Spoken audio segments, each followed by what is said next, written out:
22절에서 26절 제가 한번 봉독하겠습니다. 요셉이 그의 아버지의 가족과 함께 애굽에 거주하여 110세를 살며 에브라임의 자손 3대를 보았으며 므낫세의 아들 마길의 아들들도 요셉의 스라에서 양육되었더라. 요셉이 그의 형제들에게 이르되 나는 죽을 것이나 하나님이 당신들을 돌보시고 당신들을 이 땅에서 인도하여 내사 아브라함과 이삭과 야곱에게 맹세하신 땅에 이르게 하시리라 하고, 요셉이 또 이스라엘 자손에게 맹세시켜 이르기를 하나님이 반드시 당신들을 돌보시리니 당신들은 여기서 내 해골을 메고 올라가겠다 하라 하였더라. 요셉이 110세의 죽음에 그들이 그의 몸에 향재료를 넣고 애굽에서 입관하였더라. 아멘. 자, 여러분, 이제 우리가 49장, 50장 오늘 이렇게 두 장을 살펴보면서 이제 구속사 창세기 부분을 이제 마무리하겠습니다. 자, 우리가 지난 주에는 야곱 가족이 안전하게 애굽으로 이주해서 살게 됐다는 말씀을 드렸습니다.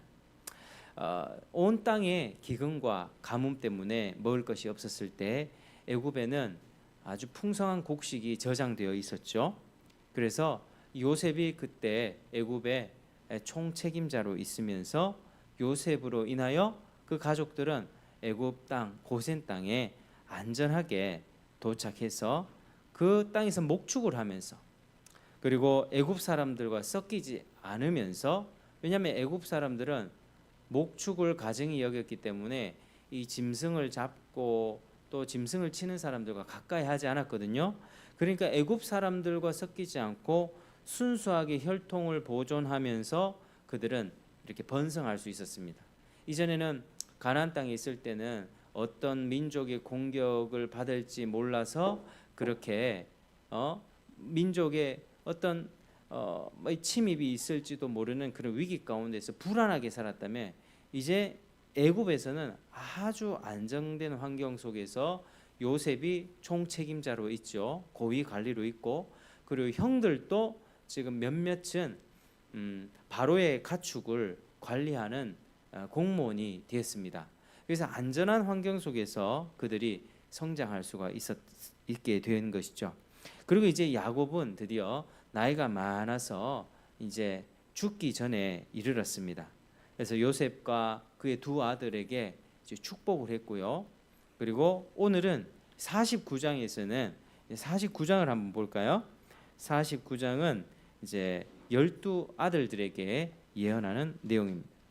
자, 우리 49장 보면 49장 1절 2절 한번 들어보겠습니다. 1절 2절. 자, 시작. 야곱이 그 아들들을 불러 이르되 너희는 모이라. 너희가 후일에 당할 일을 내가 너희에게 이르리라. 너희는 모여 들으라. 야곱의 아들들아, 너희 아버지 이스라엘에게 들을지어다. 아멘. 자, 이제 야곱이 죽기 전에 이제 유언하는 내용인데요. 자, 이 하나님의 언약을 소유한 야곱은 죽기 전에 계시된 하나님의 말씀을 그들에게 유언의 형식으로 전하고자 했습니다. 그런데 이것은요, 단순히 죽기 전에 내가 죽거든 이렇게 해라는 유언이 아니라 어떤 거냐면 하나님의 계시이며 예언입니다. 한번 따라 하시겠습니다. 하나님의 계시이며 예언입니다. 하나님의 계시이며 예언입니다. 그래서 그들에게 하나님의 계시와 예언을 전달하는 겁니다. 자, 2절에 보면 들으라는 말을 강조하죠. 너희는 모여 들으라. 야곱의 아들들아, 너희 아버지 이스라엘에게 들을지어다. 이 두 번이나 들으라고 하시면서 이 메시지를 듣는 것에 주의를 기울이라고 강조하고 있습니다. 여러분, 성경에 전체적으로 말하기를요, 그 백성들에게, 하나님은 그의 백성들에게 아니면 죄인들에게 들으라는 명령을 강조하십니다. 그래서 우리는 귀가 열려 있어야 됩니다. 마음이 열려 있어야 됩니다. 왜요? 잘 듣기 위해서. 그 들음에서 뭐가 납니까? 믿음이 납니다. 믿음에서 또 삶이 나오기 때문입니다. 그래서 잘 듣는 것이 굉장히 중요합니다. 한번 따라 하시겠습니다. 잘 듣는 것이 중요합니다. 잘 듣는 것이 중요합니다. 여러분 여기 앉아 있지만 정말 오늘 이 말씀도 잘 새겨 들으시는 여러분 되기를 축복합니다. 잘 들어야 이 진리의 말씀을 듣는 가운데 내 생각이 잘못된 것이 드러나고 내가 이렇게 살아야 되는 거구나. 이런 생각의 방향이 결정이 됩니다. 거기서부터 삶이 나오게 되는 것이죠. 잘 듣는 게 그래서 굉장히 중요하고 성경 전체적으로는 하나님이 선지자를 보내든 하나님이 직접 나타나셔서 말씀하시든 들으라고 그렇게 말씀하시는 것입니다. 자, 그러면 들으라고 할 때 이제 그 자식들 12자식들에게 어떤 내용들을 이렇게 말씀하시는지 잘 살펴보겠습니다. 자, 우리 어린이들 몸부림치지 말고 바로 똑바로 앉아 있어. 자, 3절 한번 같이 읽어 보겠습니다. 3절. 자, 49장 3절. 시작. 르우벤아 너는 내 장자요 내 능력이요 내 기력의 시작이라. 위풍이 월등하고 권능이 탁월하다마는 계속 물의 끓음 같았은즉 너는 탁월하지 못하리니 내가 아버지의 침상에 올라 더럽혔음이로다. 그가 내 침상에 올랐었도다. 아멘. 자, 우리 2절을 읽어봤는데, 자, 원래 르우벤이 첫째 아들입니다. 야곱의 첫째 아들로서 그가 받을 분깃, 그 기업의 분깃은 다른 아들들보다 배나 더 받을 수가 있었습니다. 왜? 장자는요 2배를 받게 되거든요. 그래서 다른 아들에 비해서 2배나 더 받을 수 있는 그 위치에 있었습니다. 지도자의 위치에. 그러니까 첫째 아들은 아버지의 모든 것을 물려받게 되거든요. 아버지의 모든 것을 물려받을 수 있는 그 자격이 있었지만, 그렇지만 그가 죄를 지어가지고 그 모든 것을 박탈당하게 됐습니다. 자, 장자의 분깃은 누구에게로 갔냐면 요셉에게로 갔습니다. 요셉은 11번째 아들임에도 불구하고 하나님 앞에 경건하고 의로운 삶을 살았으므로 그런 장자의 축복을 얻게 되었습니다. 그리고 지도 자격은 유다에게로 갔습니다. 르우벤의 인생은 태어날 때 장자 맏아들로서 아버지의 모든 축복과 영적인 유산을 다 받을 수 있는 자격이 있었지만 죄를 지어서 그걸 박탈당했습니다. 어떤 죄를 지었습니까? 어떤 죄를? 4절에 뭐라 되어 있습니까? 물의 끓음 같았은즉 탁월하지 못하리니 아버지의 침상에 올랐다. 이게 뭐죠? 어떤 사건이 있었습니까? 이 아버지의 아내가 4명이었죠. 레아, 라헬 2명이 이제 정부인이었고, 그 다음에 레아의 몸종 실바, 그리고 라헬의 몸종인 빌하가 있었습니다. 근데 이 르우벤이 빌하와 통간했던 것이죠. 빌하와 간통함으로 인해서 이 죄를 인하여서 모든 것을 박탈당했습니다. 아주 탁월한 인격과 인품을 소유하기는 했습니다마는 이 끓는 물처럼 올라오는 이 정욕과 충동을 절제하지 못하고 범죄함으로써 그의 받은 복을 잃어버렸습니다. 보디발의 아내가 요셉을 굉장히 유혹했었죠. 동침하자고. 끈질긴 유혹에도 요셉은 그것을 뿌리쳤습니다. 아주 순결한 인생을 살았거든요. 그 요셉하고는 참 대비가 되는 모습입니다. 그래서 르우벤은 인격이 탁월한 부분이 있기는 있었습니다. 자기 가족을 위해 자기가 희생하려고 하는 모습, 그리고 동생들이 요셉을 죽여버리자 할 때 죽이지 말자, 이를 살려주자 하는 어떤 그런 마음들이 있었습니다. 그 인품이 좋았거든요.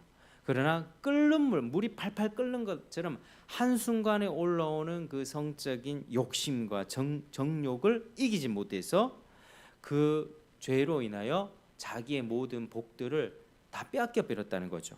그래서 성경은요 전체적으로 특별히 정욕을 매우 경계합니다. 매우 경계합니다. 잠언 6장 28절에 뭐라고 돼 있냐면 사람이 숯불을 밟고서야 어찌 그의 발이 되지 않겠느냐. 그러니까 남의 아내와 통관하는 자도 이와 같을 것이다. 그를 만지는 자마다 벌을 면하지 못하리라. 이렇게 돼 있습니다. 그러니까 이제 숯불을 여러분 맨발로 밟으면 어떻게 됩니까? 이 발이 되죠. 남의 아내와 통관하는 자도 이와 같을 것이다. 그를 만지는 자마다 벌을 면하지 못할 것이다. 만지는 것도 안 된다. 이렇게 얘기를 하는 거죠. 계속해서 어떻게 얘기하냐면 여인과 간음하는 자는 무지한 자라. 이것을 행하는 자는 자기의 영혼을 망하게 하며 상함과 능욕을 받고 부끄러움을 씻을 수 없게 되나니. 그러니까 성경 전체적으로 뭐라고 얘기한다고요? 한 남자와 한 여자가 결혼을 했으면 그 결혼 관계에 순결을 지키고 거룩하게 살아라. 정절을 지키며 살아라. 그와의 혼인 관계를 소중하게 여기고 끝까지 순결을 지켜내라. 그렇게 얘기를 하는 것입니다. 그게 하나님의 뜻인데요. 그래서 이제 남의 아내와 통관하는 것, 이런 것들, 간음하는 자, 이 성경 전체적으로 봤을 때 특별히 구약의 문화 가운데서는 간음하는 자는 다 죽이라고 합니다. 특별히 또 이 가족 간의 근친상간은 또 굉장히 금하는 죄입니다. 근데 오늘날 어떻습니까? 오늘날에는 모두 다 그런 거를 문화라고 생각합니다. 뭐 결혼했어도 남자친구가 있을 수 있고 여자친구 있을 수 있고 결혼하지 않았어도 서로 하룻밤 같이 보낼 수 있고 이런 이야기들을 막 드라마나 TV나 문화에서 막 내보내고 실제로 그렇게 하니까 여러분 40년 전에 우리가 바람 피는 게 부끄러운 일이었잖아요. 40년 지금 40년 전이면 1970년 80년대 그때만 해도요. 바람 피는 거는 굉장히 부끄러운 일인데 지금은요. 그냥 안 걸리면 되지. 네가 무슨 상관인데. 너도 펴라. 뭐 이런 식의 문화가 돼 가니까 여러분 지금 시대가 몇십 년 만에 굉장히 타락했다는 거죠. 그리고 그걸 우리는 익숙하게 생각을 합니다. 다들 그렇게 사니까. 성경은 그걸 절대로 금하고 있다는 사실을 기억하시길 바랍니다. 성경에 우리 하나님은 거룩하신 분이세요. 그리고 우리에게 거룩을 요구하세요. 루벤은 거룩을 잃어버렸던 자다.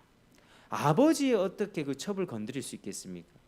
다른 처녀를 이렇게 범하는 것도 죄일 텐데 이게 아버지의 첩을 범함으로써 자기가 받았던 모든 좋은 복들을 잃어버리게 된 거죠.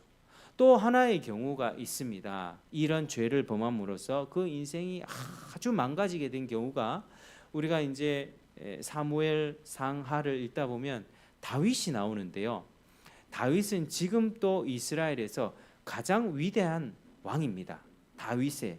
그래서 다윗이라고 하는 그 왕은 이스라엘의 아주 위대한 인물인데 하나님을 그렇게 의지하고 따랐던 인물이었는데 이 다윗이요 승승장구를 했습니다. 하나님이 늘 함께 하시면서 어디를 가든지 전쟁에서 이겼습니다. 전쟁에서 이겼고요. 이쪽 나라와 해도 이기고 저쪽 나라와 해도 이기고. 그러니까 이 하나님이 다스리는 이 이스라엘 백성을 아주 부국강병으로 이끌었던 그런 위대한 왕이었습니다. 근데 이 다윗이요 어느 한날 밧세바라고 있습니다. 자기의 충신 우리아의 아내, 자기의 충신 우리아의 아내가 있었습니다. 근데 우리아의 아내가 밧세바인데 이 밧세바가 한날 그 집에서 목욕을 하고 있었는데 그거를 지켜봤다는 거죠. 그래서 그거를 보고 참지 못해서 그 여인을 데리고 오라 하고 범죄를 저질렀습니다. 그러니까 끓는 물처럼 순간적인 그 충동에 의해서 죄를 저질렀던 거죠. 그래서 그의 왕국은 어떻게 된지 아십니까? 그 뒤로부터는요 왕국이 급속도로 기울게 됩니다. 완전히 쇠락하게 됩니다. 그 이후로요 다윗의 인생은 완전히 파탄 나 버렸습니다. 아니 그가 지옥 갔다는 것은 아닙니다. 그 여전히 하나님을 사랑했고 그리고 하나님 앞에 회개했습니다. 나단이라는 선지자가 책망을 했을 때 하나님 제가 잘못했습니다. 회개했습니다. 근데 회개하고 나서 어떻게 된지 아십니까? 회개해서 결국에는 천국은 갔지만 그의 남아있는 인생의 후반부의 인생은 너무나도 그 죄에 대한 대가를 치르느냐고 괴롭고 험난한 인생을 살았다는 거죠. 여러분 우리가 그래서 이런 죄를 경계해야만 합니다. 특별히 이런 성적인 죄로 인해서 어떤 그 뒤에 몰려오는 후폭풍이 장난이 아닙니다. 그런 죄로 인해 가지고 마음의 가책이 계속해서 찌르죠. 그리고 그 뒤로 인해서 어떤 임신하게 되는 일도 있고요. 실제로 다윗이요, 그렇게 죄를 범함으로써 그 여인이 임신하게 됐습니다. 근데 그 애를요 어떻게 하려고 했냐면 자기에게 아니라 그 원래 남편이었던 그 우리아의 애라고 그렇게 속이려고 했던 거죠. 우리아를 불렀지만 우리아는 전쟁 중에 자기 집에 들어가지 않았습니다. 그래서 결국에는 우리아를 죽여버린 것입니다. 우리아를. 그런 식으로 다윗이 죄를 짓게 되는데요. 성적인 죄를 하나 범하면 그 뒤에 이어지는 죄들, 거짓과 살인과 부패와 여러 가지 혼란스러운 아주 그런 부패한 죄악들이 따라오게 돼 있습니다. 그 죄를 덮기 위해서요. 그래서 다윗은요 그런 죄를 저지르고 용서받았지만 후반부 어떻게 되는지 아십니까? 그 자식들끼리 칼부림을 부리고요. 그 자식 중에 한 명은 자기를 반역하고 왕이 되려고 했었고요. 그렇게 여러 왕국이 쇠락하는 가운데 험난한 인생을 그렇게 살게 됐다는 거죠. 그러니까 정말로 순결하게 사는 것이 하나님 앞에 가장 중요한 덕목 중에 하나입니다. 그래서 우리도 우리 자녀들도요 요즘에는 그런 성적인 범죄들도 자꾸 연령이 빨라지고 있습니다.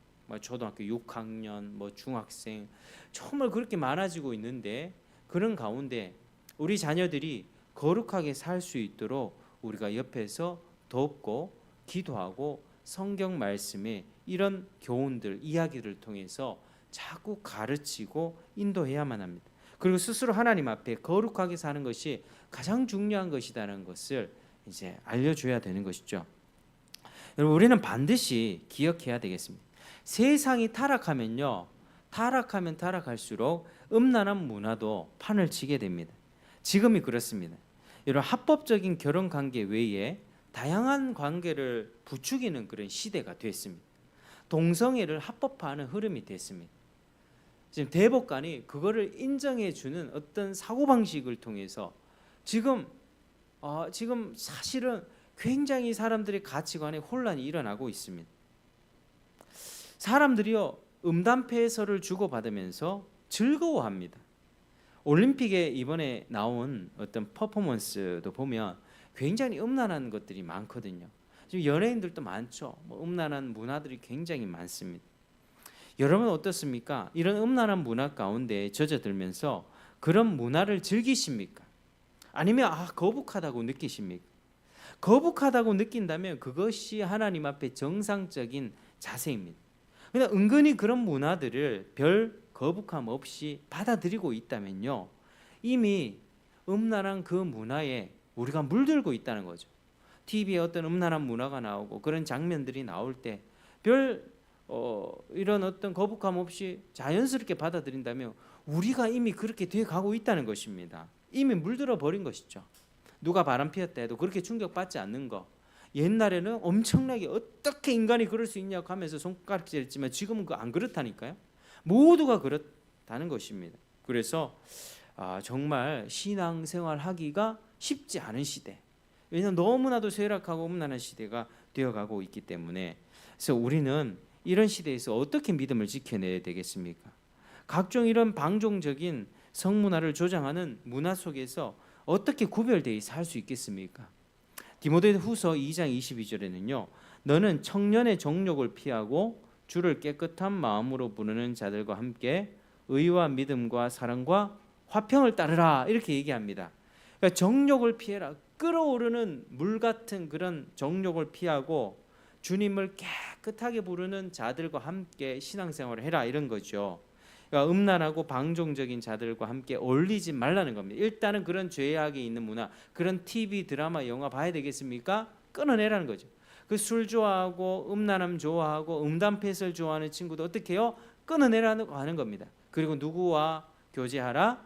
주님을 사랑하는 자들, 거룩하고 순결한 삶을 추구하는 자들과 교제하며 믿음을 지켜내라 이것입니다. 그러니까 교회 공동체가 함께 거룩을 지키는 게 굉장히 중요합니다. 그래서 교회가 왜 모이는 게 중요하냐면 주님을 함께 사랑하는 사람들이 모여서 우리가 함께 거룩을 추구할 수 있기 때문에, 함께 기도하고 위로하며 격려할 수 있기 때문에 모이기를 피하지 말라, 그렇게 말씀하고 있는 것이죠.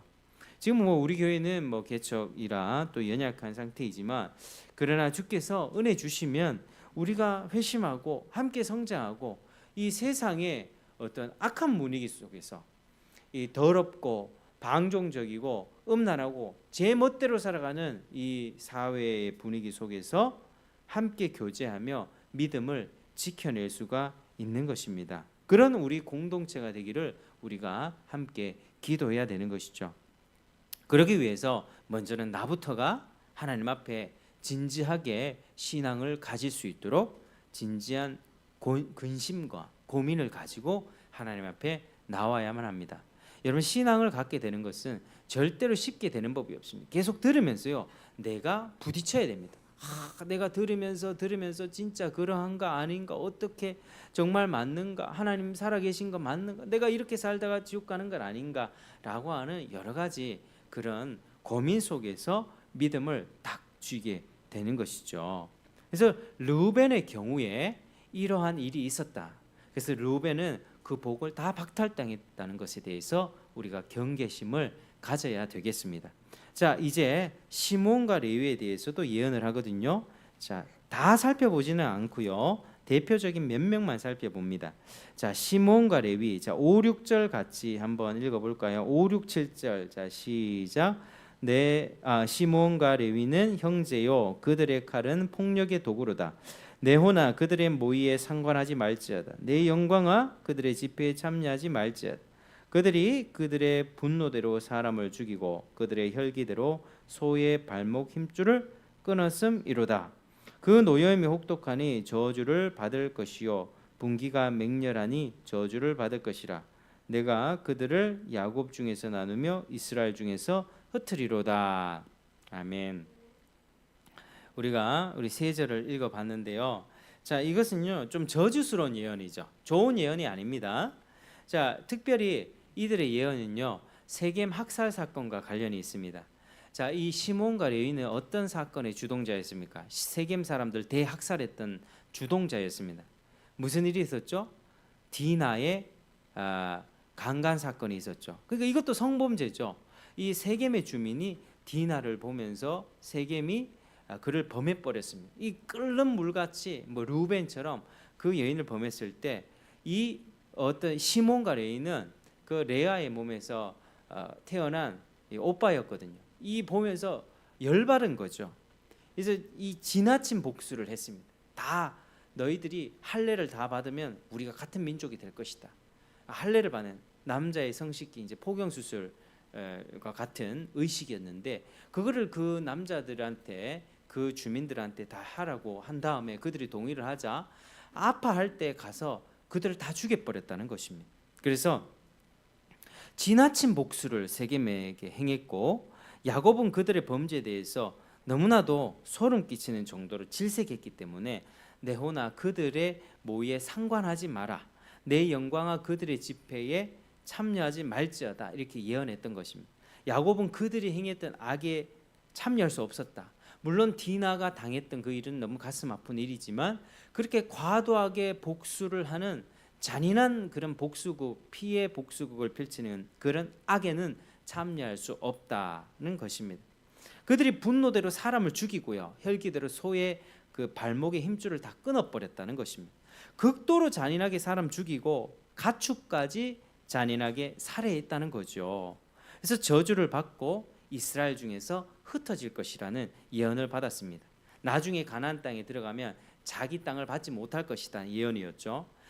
그래서 과연 그 예언대로 시므온 지파는 나중에, 실상 이 유다 지파는 굉장히 강성한 지파가 되는데 유다 지파에 거기에 끼어가지고 자기의 독자적인 기업을 받기보다 유다 지파의 몇몇 성읍에 끼어서 살아가게 되는 처지가 되었고요.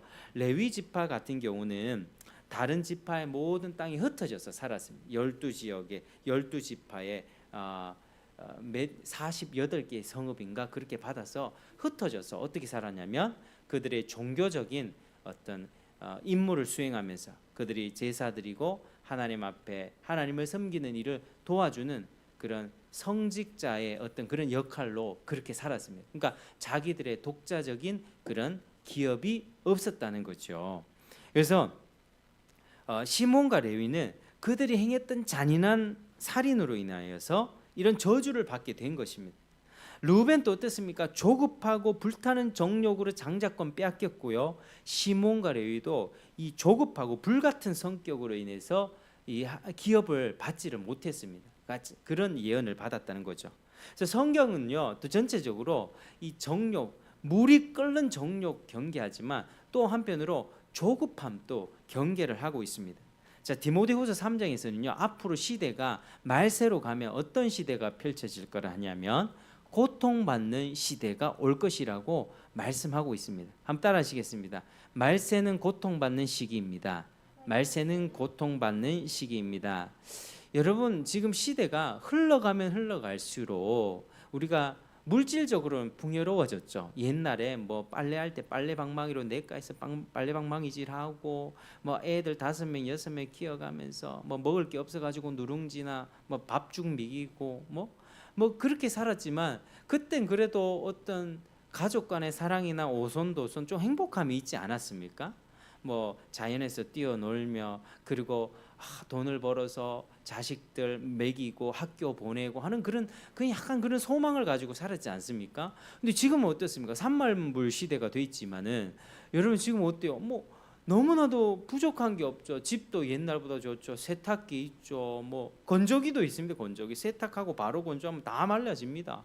그리고 뭐 냉장고 보관하고 음식 보관할 수 있죠. 우리 안에 얼마나 풍족한 것, 자동차 있어가지고 이쪽 거리를 갈 때 뭐 1시간 만에 포항을 가고요. 뭐 여러 가지 좋은 점들이 너무 많은데요. 전기도 보세요. 전기불이 들어와가지고 얼마나 시원하게 우리가 지냅니까? 그런데 옛날에 비해서 사람들이 어떻죠? 정신적으로 공허하죠. 황폐하죠. 우울합니다.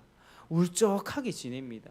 사람 정말로 자살이 많고요. 사람들이 정신병은 상담을 정말로 많이 하는 시대가 되죠. 돈을 막 500만 원, 600만 원 번다 해도요. 그중에 1, 200만 원 병원에 돈을 쓰는 게 그게 우리들의 인생이라는 거죠. 너무나도 안타깝지 않습니까? 그래서 말세가 되면 어떤 시대? 고통받는 시대. 근데 고통받는 시대의 그 원인이 뭔지 아십니까? 사람들이 극도로 자기를 사랑한다. 하나님 사랑하는 것보다 자기를 사랑하는 게 너무 커져버리는 시대가 됨으로써 그렇게 고통이 된다라는 겁니다. 여러분, 우리들 함께 살아갈 때 사람이 자기만 생각하면 어떨까요?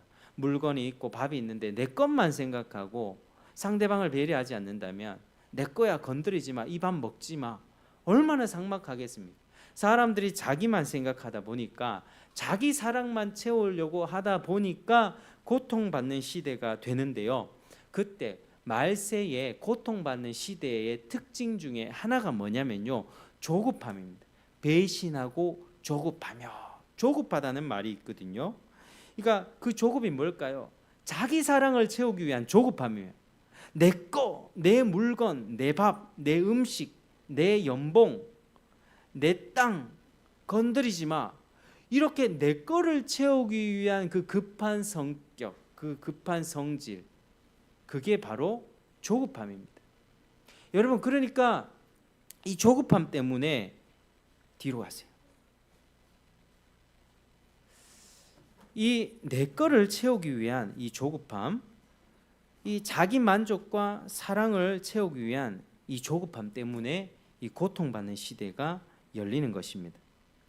여러분, 우리가요 지금 생활 양식이 굉장히 풍요로워지고 빨라지면서 인내하지 못하고 참지 못하는 시대가 되는 것입니다. 분노 조절 장애 들어보셨죠? 우리가 지금 그런 시대를 살고 있습니다. 즉각적으로 만족이 돼야 됩니다. 물건을 시키면 다음 날에 배송이 돼야 됩니다.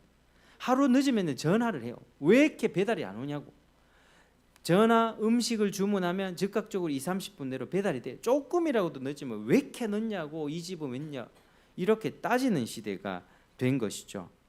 여러분, 즉각적인 만족, 즉각적인 그 느낌이 없다면 견디지 못하는 그게 이 시대의 흐름인데 우리 역시 빨리빨리라고 하는 이 문화를 쫓지 않도록 기도하고 복잡하지 않고 심플하게 살도록 우리 삶을 잘 조정해야 되겠습니다.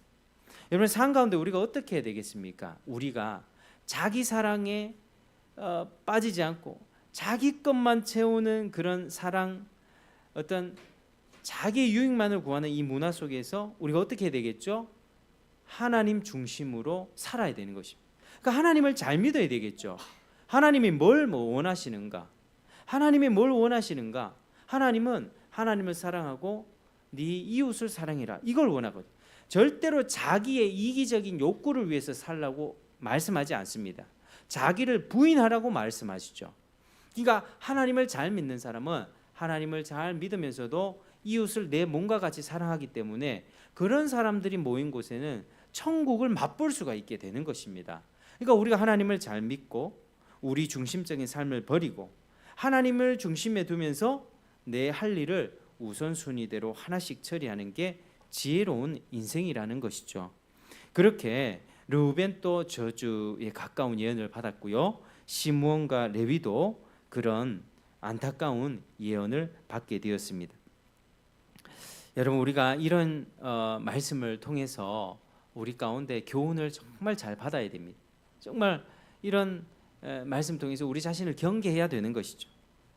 자, 그리고 이제 넷째 유다를 한번 살펴보겠습니다. 자, 유다 한번 우리 같이 한번 읽어볼 텐데 우리 8절에서 10절 한번 같이 읽어볼까요? 8절에서 10절. 자, 시작. 유다야, 너는 내 형제의 찬송이 될지라. 내 손이 내 원수의 목을 잡을 것이요 내 아버지의 아들들이 내 앞에 절하리로다. 유다는 사자 새끼로다. 내 아들아, 너는 움킨 것을 찢고 올라갔도다. 그가 엎드리고 웅크림이 숫사자 같고 암사자 같으니 누가 그를 범할 수 있으랴. 규가 유다를 떠나지 아니하며 통치자의 지팡이가 그 발 사이에서 떠나지 아니하기를 실로가 오시기까지 이르리니 그에게 모든 백성이 복종하리로다. 아멘. 자, 우리 일단 10절까지 읽었는데, 자, 유다는 형제의 찬송이 될 거라고 하죠. 자, 유다가 어떤 사람이었습니까? 유다는 애굽 그 총리 앞에서 요셉인지 모를 때 총리 앞에서 이 베냐민을 결박하여 종으로 삼으려고 하는 그 시점에서 이런저런 자신을 희생하면서 가족을 위해 변호하고 아버지와 베냐민의 관계를 설명하면서 자기가 대신 희생하겠습니다라고 했던 아주 그런 인물이었습니다. 그래서 그의 희생적인 도덕성 그리고 장차 그가 받을 왕권 때문에 형제들의 찬송이 될 것이다. 찬송을 받을 것이다라는 것이죠. 자, 네 손이 내 원수의 목을 잡을 것이다. 이거 뭐죠? 유다 나중에 유다의 후손들이요 이스라엘 대적을 굴복시키고 전쟁에서 승리한다는 말이 되겠습니다. 유다의 자손인 다윗 왕과 솔로몬의 시대에 보면 나라가 가장 넓었거든요. 우리도 고구려 때 보면 광개토 대왕 때 뭐 중국의 엄청난 그 영토를 확장했죠. 그런 것처럼 다윗과 솔로몬 시대의 영토가 북쪽까지 엄청나게 컸습니다. 그런 것처럼 이 유다 지파 중에서 이스라엘의 대적과 공격하는 민족을 굴복시키고 승리한다는 말, 실제로 성취가 됐다는 것. 그리고 아버지의 아들들이 내 앞에 절하리로다. 유다 후손들이 나중에는 다윗 이후로는 사울은 베냐민 지파였고 첫 번째 왕, 두 번째 다윗은요 유다 지파였습니다. 그리고 다윗 이후로는 다 유다의 지파로 그 후손이 왕이 됩니다. 후손들이 왕이 됨으로써 이스라엘 모든 지파들이 그 앞에 복종하게 되리라는 예언이죠. 특별히 9절에 보면 유다를 어떤 짐승에다 비유합니까? 유다는 사자 새끼다 이렇게 얘기해요. 사자 새끼, 그죠? 그의 엎드림 움크림이 숫사자 같고 암사자 같다. 사자의 비유를 합니다. 두 가지 의미가 있는데 유다 지파가 아주 용감하게 정복할 것이라는 것, 그리고 나중에 유다 자손 중에서 메시아가 나타나서 사탄의 세력들을 멸망시킬 것이라는 것을 이야기를 합니다. 자, 10절에 규가 유다를 떠나지 아니하고 통치자의 지팡이가 그 발 사이에서 떠나지 아니하기를 실로가 오시기까지 이른다. 그에게 모든 백성이 복종하리라. 여러분 이게 중요합니다. 10절이 굉장히 중요한 게 왜냐하면요. 유다 지파에서 왕들이 계속 나을 것이라는 말이고요. 실로가요. 쉘로가 메시아란 뜻이 메시아의 의미입니다. 메시아가 오실 때까지 그러하겠다는 뜻이죠.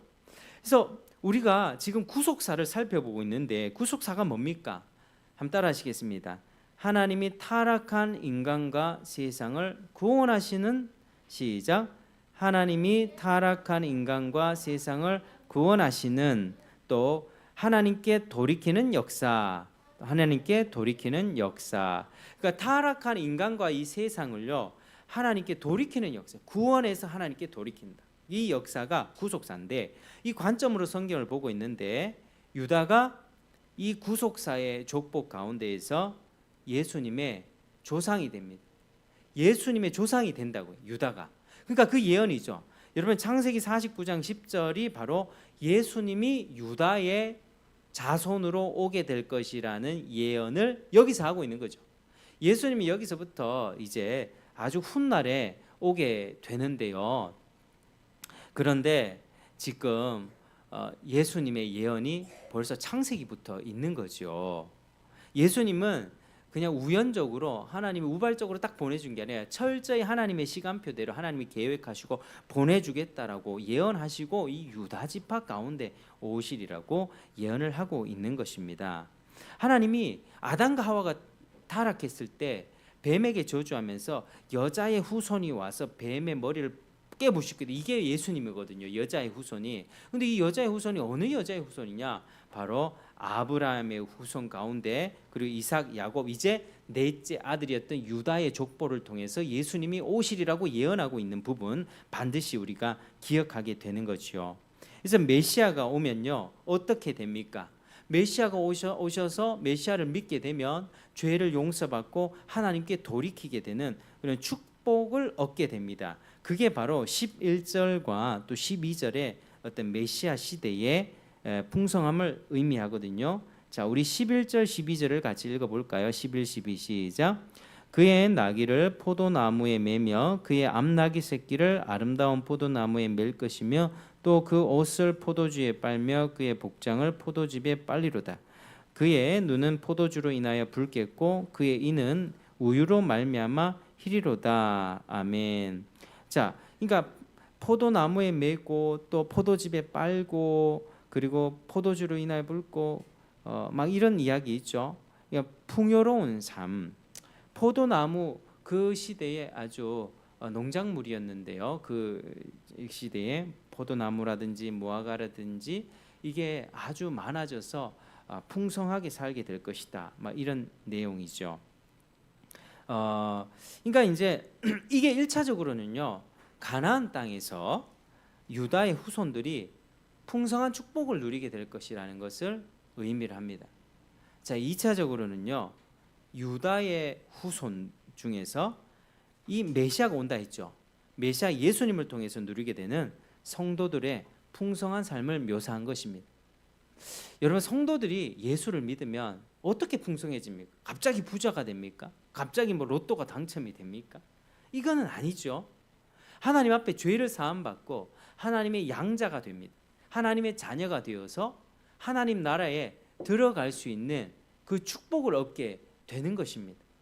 그 하나님의 돌보심과 보호하심과 기도하면 하나님 응답해 주시고 하나님이 이 예수 그리스도를 통해서 또 성령을 보내주셔서 성령의 임재 가운데 우리가 살아가게 된다는 거죠.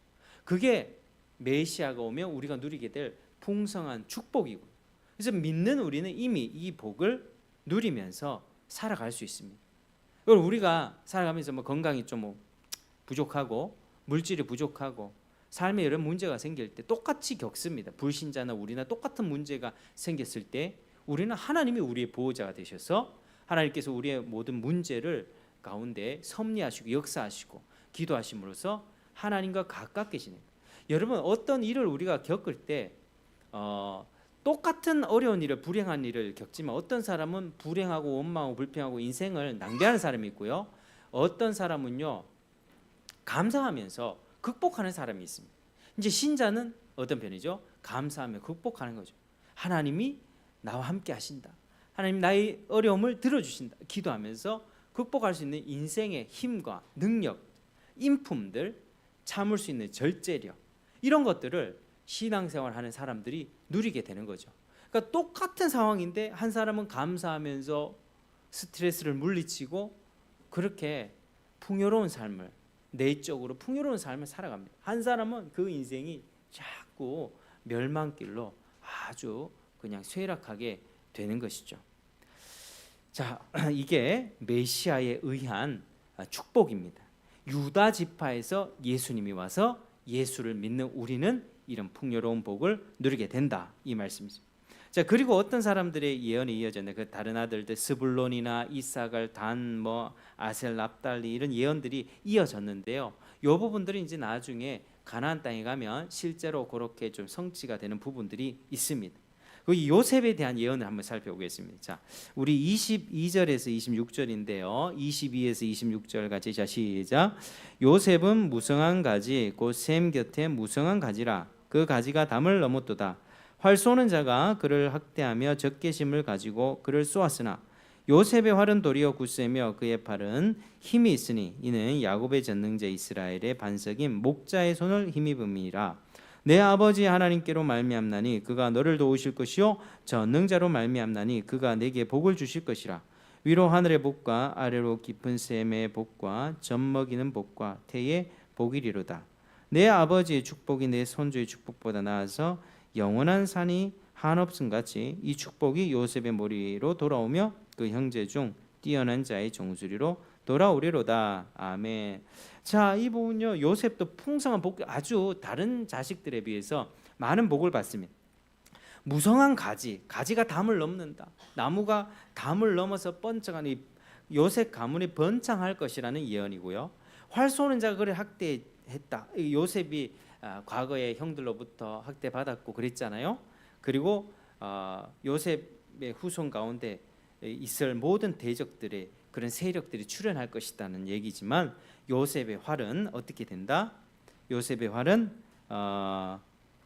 그의 도리어 굳세고 그의 팔은 힘이 있다. 전능자 이스라엘 반석인 목자의 손은 힘이 있다. 하나님의 힘을 힘입어서 강하게 될 것이다. 그래서 이기게 될 것이다. 승리하게 될 것이다. 전능하신 하나님이 함께 하시는 인생이 될 것이다. 요셉이 받은 축복입니다. 그리고 위로 하늘의 복, 25절에 보십시오. 위로 하늘의 복, 아래로 깊은 샘의 복, 젖 먹이는 복, 태의 복, 아주 번창할 것이라는 그런 복들이 많이 있죠. 풍성한 복을 받습니다. 자, 요셉은 다른 형제들과 구별될 정도로 아주 풍성한 복을 받습니다. 그래서 요셉이 장자의 복을 받았습니다. 장자의 복을. 형들에게 미움을 받아서 노예로 팔렸고 온갖 고생을 했지만 그 연단의 과정 가운데 하나님과 동행했고요. 하나님은 그를 높이셔서 많은 사람의 생명을 살리는 그런 일에 사용하셨습니다. 그래서 하나님의 눈으로 자신의 삶을 해석하고 형들을 잘못을 용서하면서 그렇게 위대한 인생을 살았다는 거죠. 그 결과 요셉은 이런 축복을 받을 수가 있었습니다. 여러분, 우리가 이런 축복 참 받으면 좋겠죠. 그래서 우리가 이걸 봤을 때 예수님을 믿는 사람 중에서도 다 믿어요. 이 사람도 믿고 이 사람도 믿는데 어떤 사람은요, 경건하고 정말 의로운 삶을 살면서 풍성한 복을 누리는 사람이 있고 어떤 사람은 하나님 앞에 늘 뺀질뺀질하면서 죄 짓다가 징계받는 사람이 있습니다. 우리 자식 중에도 여러 자식 중에 한 자식은 순종하고 부모님 말씀 잘 듣고 학업 생활에도 충실하면서 그렇게 복을 받는 인생이 있는 반면에 같은 자식이지만 말 안 듣고 농땡이 치고 하다가 그 인생이 늘 이렇게 징계받고 하는 그런 경우가 있지 않습니까? 그런 거 똑같다니까요. 그래서 하나님 앞에 어떤 인생이 복을 받는가? 예수 믿고 아무렇게나 살아도 된다. 죄 좀 지으면 회개해도 된다. 어차피 천국 가니까 이런 식의 생각은 잘못됐다는 거죠. 우리가 천국의 축복을 가볍게 여기는 자는 절대로 천국 가지 못합니다. 우리가 어쩔 수 없이 연약한 가운데 죄를 지을 수 있습니다. 화가 나가지고 홧김에 죄를 지을 수도 있겠죠.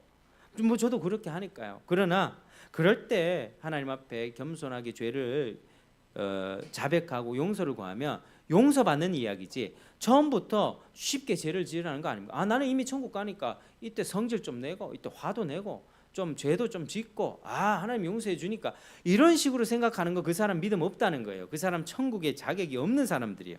그런 인생 풍성한 복을 받을 수가 없어요. 우리 하나님의 말씀 앞에 엎드리고 경건하게 살려고 애쓰고 피곤하지만 눈 뜨고 기도하고 고생스러운 마음이 있지만 하나님 앞에 정말 죄와 싸우기를 힘쓰고 눈물로 씨를 뿌리는 거예요. 눈물로 씨를 뿌리고 노력하는 자, 하나님을 끝까지 붙들고 열매 맺는 자에게 하나님이 더 큰 복을 부어주신다. 착하고 충성된 종아, 내가 더 큰 것으로 네게 맡기겠다라고 하는 거지, 절대로 복은 그냥 쉽게 주어지지 않습니다. 너 믿어, 그냥 복 줄게. 믿는 같은 믿음이라도 다르다니까요. 같은 믿음이라도요, 우리의 믿음과 엘리야의 믿음은 달랐습니다. 엘리야는 같은 사람인데도 불구하고요, 그 믿음으로 기도했을 때 3년 동안 비가 그쳤고요, 기도했더니 비가 내렸습니다. 그런 엘리야가 믿음의 사람이었습니다. 그러니까 우리가 어떤 사람이 되어야 되겠습니까? 의인의 삶.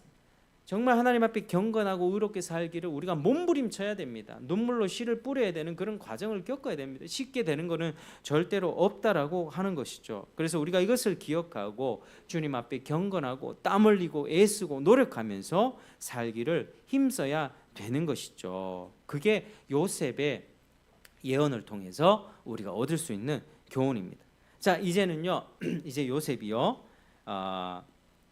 베냐민에 대해서 마지막 예언을 한 다음에 자신의 시신을 어떻게 얘기하라고 하냐면요, 아브라함과 사라와 이삭과 리브가 또 레아가 매정되어 있는 막벨라 굴에 묻어달라고 요구했습니다. 지금 이 사람들 어디 있죠? 애굽 땅에 있지 않습니까? 근데 그 시신을 어디다 묻어달라고요? 애굽에다가 아니라 가나안 땅으로 옮겨서 거기서 나를 매장해달라. 우리의 할아버지 아브라함과 아버지 이삭, 사라, 리브가, 레아가 매장되어 있는 그 땅에 나를 묻어달라고 그렇게 요구했습니다. 근데 야곱은 자기가 죽는 것 자체에 크게 관심이 없었고요, 죽고 나서 자기의 시신을 어떻게 처리하고 어디에 묻어야 될 건지 거기에 더 많은 관심이 있었습니다. 그렇게 야곱은 유언을 다 마친 후에 147세에 그 험악한 인생을 마치고 돌아가게 돼 있죠. 29절에 보면 조상들에게로 돌아가리니, 조상들에게로 돌아갔다 얘기합니다. 조상들에게. 그리고 이제 그것은 뭐냐면 아브라함과 이삭에게 주어졌던 언약이 성취가 됐다, 야곱에게서 성취가 됐다라는 점을 말해줍니다. 자, 이제 50장으로 넘어가면 이제 다 끝나갑니다. 50장에 넘어가면 야곱은 애굽 땅에서 죽었지만 약속의 땅 가나안에 묻히게 되는데요, 야곱이 죽었을 때 시신을 어떻게 처리하냐면, 애굽에는 여러분 우리가 영화를 봐도 뭐 고대 이집트에 미라가 있었잖아요. 그런 시신을 그렇게 처리했다니까요. 애굽의 풍속대로 어떻게요? 죽은 시신의 뇌를 끌어내는 거예요. 뭐 콧구멍 이런 데로요. 뇌를 다 끌어내고요, 내장 또 옆구리를 칼로 도려내서 내장을 다 제거하는 거예요. 그런 다음에 어떻게 그 빈자리에 향재료로 채우고 온 몸을 종려나무 열매의 술로 다 씻습니다. 다 소독한다는 거예요, 술로. 그러면 이제 미라가 되는 거죠. 이게 40일 동안 걸려서 야곱의 시신을 40일 동안 그렇게 만들었다는 겁니다. 그리고 70일 동안 애곡을 했습니다. 아이고 애곡, 슬픔을 표현했다는 거죠. 이제 요셉의 아버지이기 때문에 귀족으로 대우를 받아서 그렇게 했던 겁니다. 그런 다음에 이제 요셉은 바로의 허락을 받고 모든 신하들과 원로들 함께 온 집안 식구가 함께 가나안 땅으로 가서 이제 막벨라 굴에 장사를 했습니다. 모든 일정을 다 마치게 되었죠. 이제 50장으로 우리가 넘어간 겁니다. 그렇게 다 장사를 아버지 유언대로 그렇게 다 장사를 했습니다. 근데 이제 형들이 어떤 마음이 드냐면요, 자, 우리가 50장 넘어가서요, 자, 15절에서 우리 17절 한번 읽어볼까요? 15절에서 17절, 50장 15에서 17절 시작. 요셉의 형제들이 그들의 아버지가 죽었음을 보고 말하되, 요셉이 혹시 우리를 미워하여 우리가 그에게 행한 모든 악을 다 갚지나 아니할까 하고 요셉에게 말을 전하여 이르되, 당신의 아버지가 돌아가시기 전에 명령하여 이르시기를, 너희는 이같이 요셉에게 이르라, 내 형들이 내게 악을 행하였을지라도 이제 바라건대 그들의 허물과 죄를 용서하라 하셨나니, 당신 아버지의 하나님의 종들인 우리 죄를 이제 용서하소서 하매 요셉이 그들이 그에게 하는 말을 들을 때에 울었더라 이렇게 얘기합니다. 자, 아버지 돌아가신 다음에 형들이 어떤 두려움이 있었습니까? 이제 아버지 돌아가셨으니까 요셉이 이제 우리가 복수하지 않을까? 옛날에 우리가 행했던 그 죄를 갚지 않을까? 그래서 용서를 구하죠. 아버지가 그렇게 용서해라 했으니, 그런 유언을 했으니 이제 우리를 용서하소서. 그때 요셉이 어떻게 했다는 거죠? 울었다는 겁니다. 그리고 얘기하는 게 19절에 보면 내가 두려워하지 마십시오. 내가 하나님을 대신하겠습니까? 20절 보십시오. 20절 21절 자 시작. 당신들은 나를 해하려 하였으나 하나님은 그것을 선으로 바꾸사 오늘과 같이 많은 백성의 생명을 구원하게 하시려 하셨나니 당신들은 두려워하지 마소서. 내가 당신들과 당신들의 자녀를 기르리이다 하고 그들을 간곡한 말로 위로하였더라. 아멘. 자, 그렇게 말씀합니다. 위로하죠. 간곡한 말. 하나님이 모든 것을 하셨습니다. 당신들 두려워하지 마십시오. 당신들은 악을 행한 게 맞습니다. 악한 일을 했지만 하나님이 모든 것들을 선하게 바꿔주셨습니다. 하나님은 모든 것들을 선하게 바꿔주셨습니다. 이게 위대한 신앙입니다.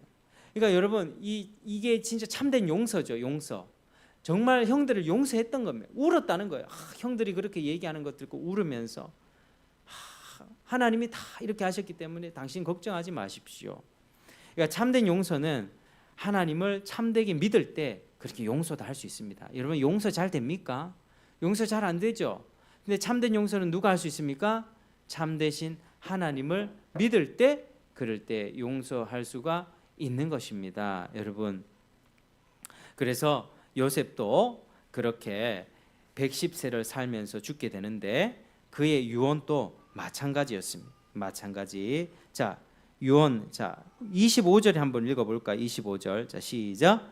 요셉이 또 이스라엘 자손에게 맹세하여 이르기를 하나님이 반드시 당신들을 돌보시리니 당신들은 여기서 내 해골을 메고 올라가겠다 하라 하였더라. 아멘. 보시오. 하나님이 당신들을 후손들을 돌볼 거니까 내 해골을 여기다가 지금 매장되어 있는 해골을 당신들 가나안 땅에 갈 때 반드시 가져가십시오. 이렇게 유언을 하고 그렇게 하나님이 우리를 반드시 돌보실 것이라는 언약을 기억하면서 유언을 하면서 죽게 되었습니다. 여러분 자 말씀을 맺겠습니다.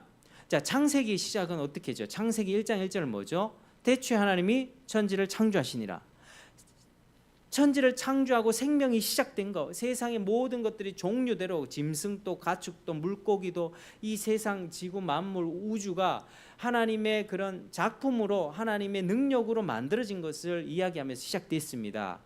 그러니까 아름답게 모든 것이 준비되고 선하고 아름다운 그 장면으로 시작됐는데 지금 창세기 끝은 어떻게 되죠? 죽음으로 끝이 나죠. 관에 묻히는 것으로 끝이 납니다. 이 죄의 결과입니다. 야곱도 지금 죽었고요. 147대 요셉도 110세에 죽었습니다. 근데 그들은 죽음으로 끝나지 않았어요. 왜냐하면 살았을 때 하나님을 믿었기 때문이에요. 영원한 하나님 나라를 소망하면서 살다가 어디로 돌아갔다? 지옥에 간 게 아니라 조상들에게로 돌아간 죽음이었다는 것입니다. 그들은 장차 하나님이 자기들의 후손들을 돌보셔서 하나님의 언약을 성취하시고 가나안 땅 주시고 하나님 나라를 세울 것이고 희미하게나마 그들의 유다 지파의 후손 가운데서 이 메시아가 와서 우리를 구원해 줄 거다. 세상을 구원할 거라는 믿음 가지고 살았다는 거죠. 구원의 하나님이 이루실 구원의 역사를 소망하면서 살았습니다. 그게 그들의 믿음이었습니다. 여러분, 그렇게 그들은 세상을 떠났습니다. 그렇게 야곱은 자기 시신을 애굽에 매장해라. 요셉도 자기의 해골을 반드시 가나안 땅에 메고 올라가라. 그렇게 살았다는 것입니다. 족장들은 지금 애굽에 굉장히 편한 입장이 됐다니까요.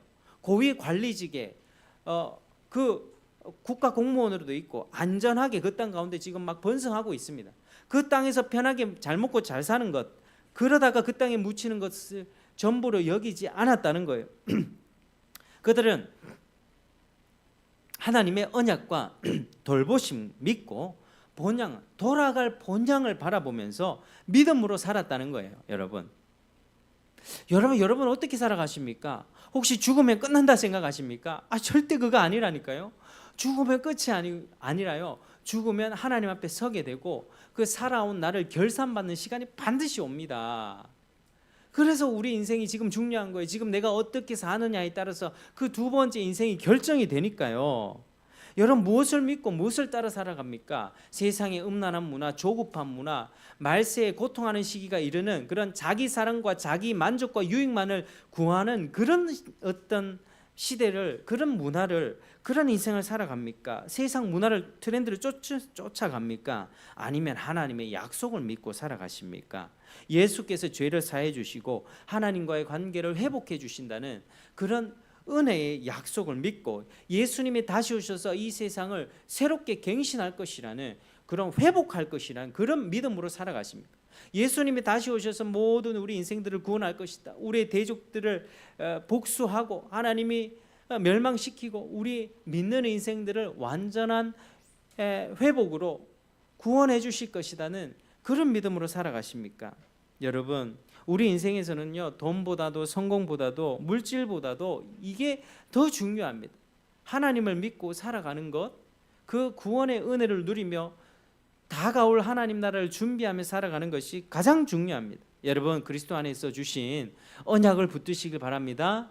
누구라도 예수를 믿으면 그 언약에 들어오게 됩니다. 그 언약에 들어오면 하나님 그 언약 백성을 돌보십니다. 끝까지 이 세상의 종말에 이르기까지 돌보시고 그 종말이 왔을 때에 하나님은 완전한 회복의 그 나라로 하나님이 인도하십니다.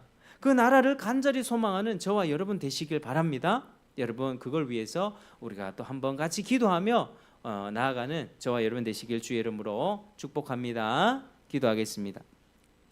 아버지 하나님 감사합니다. 오늘 하나님 나라를 소망하면서 우리가 이런 또 주님 앞에 말씀을 들었습니다.